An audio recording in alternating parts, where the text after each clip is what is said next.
Wien आकृतीवर सध्या trending प्रकार पाहायला मिळतो तो हा या अशा प्रश्नांचा. म्हटले काय बघा, आपल्याला 3 वेगळ्या वेगळ्या प्रकारच्या आकृत्या दिल्यात.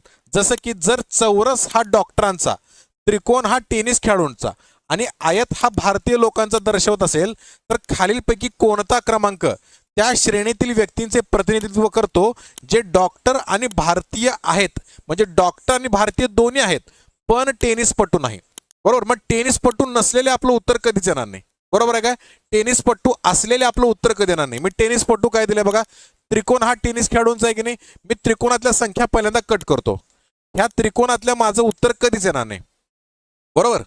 आता हा जो 17चा भाग आहे की नाही, हा 17 भाग चौरसाचा डॉक्टर म्हणजे 17 जे आकडा दाखवतो फक्त डॉक्टरांचा दाखवतो आणि हा जो 7 आहे ना, हा 7 आकडा फक्त भारतीयांचा दाखवतो, दर्शवतो, प्रतिनिधित्व करतो. मग आपल्याला डॉक्टर आणि भारतीय दोन्ही पाहिजेत. डॉक्टर आणि भारतीय दोन्ही पाहिजेत हा ऑप्शन आहे बघा, जो हा संख्या आहे 9 किंवा हा एवढा पोर्शन आहे 9 वाला, हा काय आहे डॉक्टरांचा पण आहे आणि भारतीयांचा पण आहे. पण हा टेनिस खेळाडूच्या बाहेरचा आहे. त्यामुळं 9 हे आपलं उत्तर येणार ऑप्शन नंबर 4. पेन आकृतीवर वारंवार प्रश्न विचारला जातोय. व्यवस्थित लक्ष दिलं तर हा टॉपिक विदाऊट पेन पेपर सुटतो एवढं लक्षात घ्या. लाईक करून घ्यायचं आणि सबस्क्राईब करायचं आपल्या चॅनलला.